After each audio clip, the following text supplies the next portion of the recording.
हर हर महादेव। देवों के देव महादेव जी के चरण में प्रणाम करती हूँ, मेरा प्रणाम स्वीकार हो।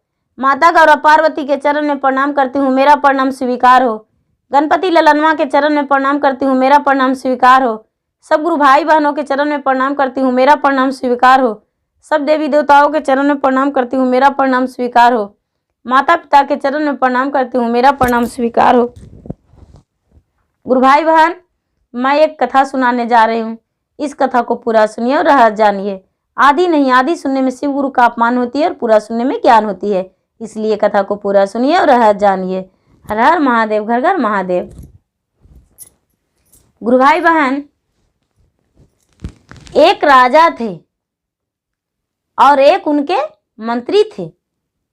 एक राजा थे और एक उनके मंत्री थे। तो दोनों में बहुत मित्रता था। एक राजा और मंत्री के रिश्ता नहीं था, उनमें दोनों में बहुत बड़ा मित्रता था। राजा के बिना मंत्री नहीं रह पाते और मंत्री के बिना राजा नहीं रह पाते। बिल्कुल दोनों एक दूसरे से इतना प्यार करते थे, इतना करीबी दोस्ती था कि दोनों एक दूसरे को नहीं देखते तो बेचैन हो जाते। लेकिन दोनों का पुत्र नहीं था। राजा साहब के 7 रानियां थी, लेकिन फिर भी उन्हें पुत्र नहीं था। ये जो वजीर था, उनका मंत्री, उसका 5 रानी थी, उनका 5 पत्नी थी, लेकिन उन्हें भी पुत्र नहीं था, एक से भी नहीं। राजा को सारा लोग ठोकर देते थे, मजाक उड़ाते थे, कहते थे कि राजा साहब 7 विवाह किए हैं, फिर भी उनका एक भी पुत्र नहीं है। पुत्री तो सब जन्म दी है, लेकिन पुत्र एक भी नहीं। ये जो मंत्री थे, दोनों को वही बात कहते थे। लोगों कहते थे कि दोनों एक थाली में खाते हैं, एक पलंग पे सोते हैं, एक महल में रहते हैं, इसलिए दोनों का पुत्र नहीं है। सारा लोग बहुत मजाक उड़ाते थे और ये राजा और मंत्री दोनों बड़ी दुखी रहते थे। एक दिन का बात है कि राजा और मंत्री दोनों आपस में बात कर रहे थे। बात करते करते राजा बोले, चलिए हम लोग जाते हैं आज शिकार करने को लिए। लोग जाते हैं शिकार करने, हम लोग तो कभी गए नहीं, चलिए हम लोग भी चलते हैं शिकार करने को लिए जंगल में। ये जो मंत्री थे वो बोले कि हम शिकार करके क्या करेंगे, हम तो कभी मांसाहारी भोजन नहीं किया हूँ और नहीं सोचते हैं कि हम मांसाहारी भोजन करें। ये राजा बोले, कोई बात नहीं, मुझे दे दीजिएगा, चलिए। तो दोनों चल दिए शिकार करने को लिए। दोनों घोड़े पर सवार होकर जंगल में चल दिए शिकार करने को लिए। तो शिकार करते करते एक भी शिकार नहीं मिला। तो अब सोचते हैं कि अब क्या करूं। और राजा का बहुत जोरों से प्यास लग गया। तो राजा जो था वो राजा पानी के लिए ढूंढने लगा, लेकिन पानी नहीं मिला। एक कुटिया पर नजर पड़ा। एक साधु बाबा का कुटिया था। कुटिया के आगे पूरा लकड़ी जल रहा था, पूरा अग्नि जल रहा था, पूरा लकड़ी सजा हुआ था और लकड़ी के बीच में एक मुनि बैठे हुए थे। एक मुनिवर बैठे हुए थे और अग्नि पूरा जल रहा था, लेकिन वो बाबा में दाग नहीं लगा था। बाबा बिल्कुल बीच में बैठ के और माला फेर रहे थे। तो ये दोनों देखें तो देखते हैं कि आखिर इस साधु में क्या गुण है। हम लोग पर एक तितकी पड़ता है तो हाथ जल जाता है, पैर जल जाता है, हम लोग चीखते चिल्लाते हैं, लेकिन इस साधु महात्मा इतने बड़े लकड़ी के बोझ पे बैठकर और माला फेर रहे हैं, पूजा कर रहे हैं और आग जल रहा है। हम लोग बैठकर देखते हैं ये आग कब बुझता है। ये बैठकर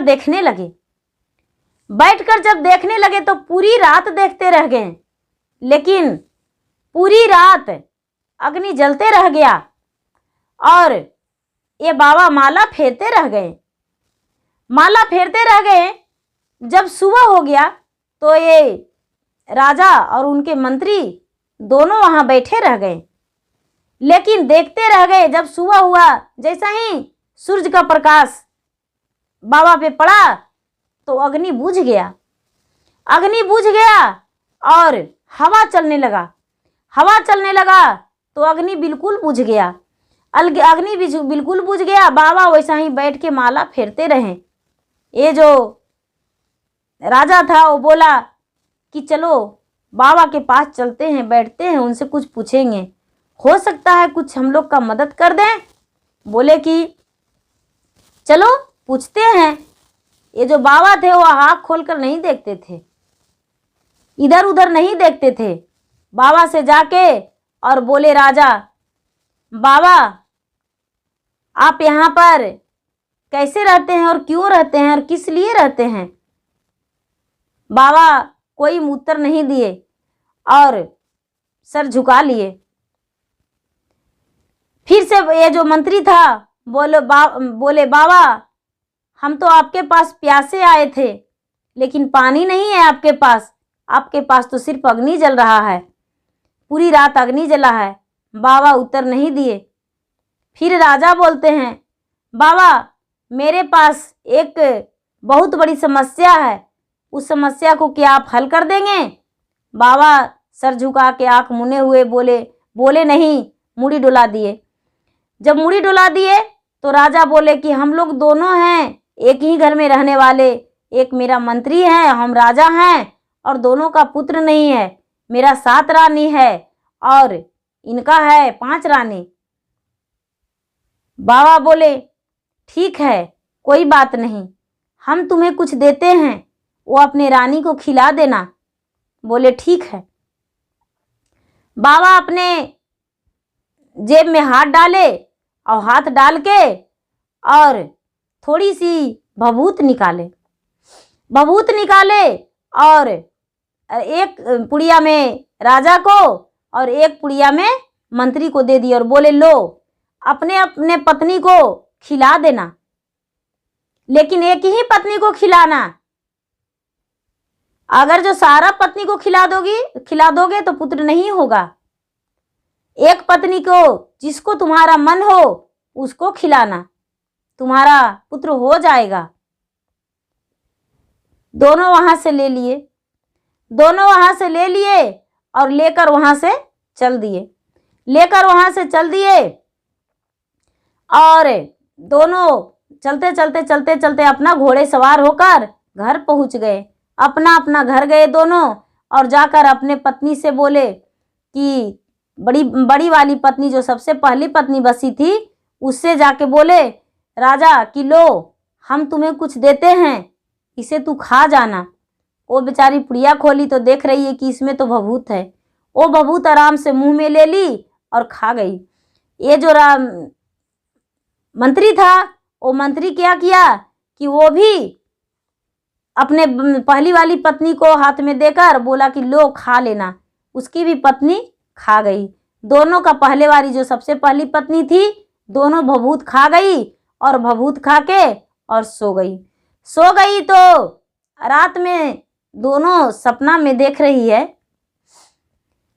कि तूने तो भभूत खा ली है, तेरा ओद्र से पुत्र पैदा लेगा, लेकिन पुत्र पैदा ले लेगा तो तू अपना दरवाजा पे एक शिव मंदिर बनाना, वहाँ पे चर्चा करना, पूजा करना और प्रतिदिन भगवान को जल चढ़ाना। कुछ करो या नहीं, भगवान को जल जरूर चढ़ाना। ये सोचती है बेचारी रानी कि अरे मुझे तो भगवान आज स्वयं आकर मुझसे दर्शन देकर कह रहे हैं मेरा पूजा करो। वो बेचारी सुबह उठी से राजा से बोली, राजा साहब सबसे पहले मेरे दरवाजे पे एक मंदिर बना दीजिए, हम भगवान को पूजा करेंगे। राजा रानी को कहने के अनुसार तुरंत वहाँ पे काम लगवा दिए और मंदिर तैयार करवा दिए। धीरे धीरे मंदिर तैयार हो गया, भगवान को स्थापना करवा दिए और भगवान को स्थापना करवा के और वहाँ पूजा करने लगी। जो मंत्री थे वो देर कर दिए, मंत्री का पुत्र हुआ तब वो मंदिर बनवाए और वो बेचारी पूजा करने लगी। लेकिन रानी उसी दिन से पूजा करने लगी। रानी उसी दिन से पूजा करने लगी तो धीरे धीरे समय आने पर 9वां महीना के बाद दोनों का पुत्र पैदा लिया। दोनों का पुत्र पैदा लिया तो जैसे इन दोनों का पिता में दोस्ती था, उसी तरह दोनों के पुत्र में दोस्ती हो गया और दोनों जहाँ जाता वो काम करता। धीरे धीरे दोनों बड़ा हो गया तो एक दिन ये राजकुमार और उनका मंत्री का बेटा दोनों घूमने गया। जब घूमने गया तो घूमते घूमते घूमते घूमते बहुत दूर चला गया तो ये जो राजकुमार था उसे बहुत ज़ोर से प्यास लग गया। जब प्यास लग गया तो मंत्री का लड़का से कहता है कि मुझे प्यास लग गया, अब मैं क्या करूं? बोला कि ठीक है, देखते हैं पानी। एक छोटी सी नदी के स्रोत था, उसमें वो गया तो उसमें थोड़ा सा बालू निकाल दिया तो पानी जमा हो गया। ये सोचा कि अपने दोस्त को पानी पिला देंगे। जब पानी जमा हो गया तो पानी जैसा ही चूरू से निकालने लगा तो उसमें से एक सुंदर सा एक लड़की निकली और लड़की चिल्लाने लगी, मुझे मत मारो, मुझे मत मारो, मुझे मत मारो। लड़की के साथ एक सुंदर सा शेर बाघ जो होता है वो निकला और वो भी कह रहा है कि मुझे दीदी गोद में ले लो। ये लड़की ले ली गोद में उसे। अब ये जो दोस्त था बेचारा मंत्री का पुत्र, वो तो घबरा कर और चले गया उसके राजकुमार के पास। वो घबराया हुआ देखकर बोला, क्या हुआ और इतने देर क्यों लगा दिया? बोला, क्या कहूँ, चलो मेरे साथ दिखाते हैं। देखा तो देखा कि एक सुंदर सा लड़की है। उसे देखकर ये राजकुमार मोहित हो गया।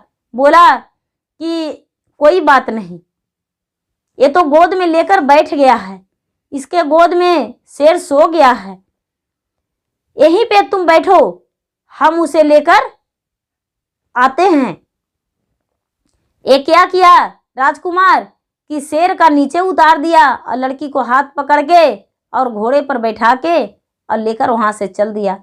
ये जो मंत्री का लड़का था वहीं रह गया, थोड़ा देर कर दिया आने में। बाघ का आँख खुला तो कहने लगा कि अरे मेरे साथ जो मेरी परी दीदी थी वो कहाँ गई, वो किधर चली गई?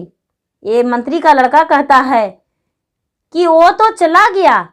बोला, वो कौन है? कौन था? तो मेरा दोस्त था। बोला, अरे वो तुम्हारा दोस्त नहीं था, वो तुम्हारा सबसे बड़ा दुश्मन था कि मेरे सामने तुझे छोड़कर गया है। यदि तुम्हारा दोस्त रहता तो राजकुमारी को नहीं, परी को नहीं लेकर जाता, तुम्हें लेकर जाता। मेरा नाम शेर बाघ है, हम तुम्हें खा जाएंगे, लेकिन ऐसा नहीं करेंगे, हम तुम्हें नहीं खाएंगे। लो, हम जो देते हैं वो तुम लेकर जाओ और हम तुम्हें खाएंगे नहीं। वो जो शेर था वो एक कंगन दिया और बोला कि इस कंगन को घर में रख देना, कि ये जो कंगन है ये मेरा परी दीदी का कंगन है, ये घर में रख देना। जब तक तुम्हारा घर में रहेगा, जब तक तुम्हारा घर में धन संपत्ति भरा रहेगा। राजकुमार तो राजकुमारी को ले गया, परी दीदी को, लेकिन तू मेरे पास से कंगन लेकर जाओ, क्योंकि बहुत दिनों से अपने परी दीदी के साथ हम रह रहे थे और मेरी आज परी दीदी चल ही गई, तो हम इस कंगन को रखकर क्या करेंगे? लो, इस कंगन को लेकर जाओ। ये जो मंत्री का लड़का था वो हाथ में कंगन ले लिया और जब हाथ में कंगन ले लिया तो इसका जो जोड़ा था एक राजा का जोड़ा बन गया। इसका जो शरीर में था, उसको हाथ में कंगन लेते ही उसका लगने लगा कि हम तो बहुत बड़े राजा बन गए हैं। घर ले गया, अपने माता को दिया, उसको माता कंगन पाकर बहुत खुश हो गई और बोली कि ये कंगन तू कहाँ से लाया है? ये सारी बात बताया। बोला कि वो शेर ने तुम्हें गलत नहीं बोला, शेर सच बोला है। जो सच्चे दोस्त होते हैं वो छोड़कर नहीं भागते हैं। वो राजकुमार तो तुम्हें छोड़कर भाग आया तुम्हें मरने को लिए। आज से उस राजकुमार के साथ तू कभी मत जाना। तुम्हारे पिता तो पूरे जिंदगी बिता दिए, लेकिन तुम कुछ अलग करो, उसके साथ तुम मत घूमो। उस दिन से वो जो मंत्री का लड़का था वो राजकुमार से दोस्ती त्याग दिया और अपने माता पिता को कहना ही मानता था। उसको जो माँ कहती वही सुनता और वही करता। और जब से उसका घर में कंगन गया, राजकुमारी ये परी का कंगन, जब से उसका घर में धन संपत्ति भर गया और कोई चीज़ का कमी नहीं हुआ। उनका हर खुशियाँ भर गया घर में। और वो जो उसकी माँ थी वो प्रतिदिन भगवान के पूजा करते रही, क्योंकि महादेव का दिया हुआ वचन था। वो महादेव के मंदिर बनवाई। वो जो बेटा का भी शादी किए तो बहू भी उनकी जो आई वो भगवान के भक्ति में रह गई। और ये राजा जो थे, राजा रानी, इनके बहू बेटे जो भी थे वो सब पूजा पाठ में ही रह गए। इनका भगवान की कृपा से वो जो परी थी, परी के साथ राजकुमार का शादी हो गया और परी उनके घर में बहू बनी। गुरु भाई बहना, मेरा वीडियो अच्छा लगे तो इसे लाइक कीजिए, शेयर कीजिए, सब्सक्राइब कीजिए। धन्यवाद। हर हर महादेव, घर घर महादेव।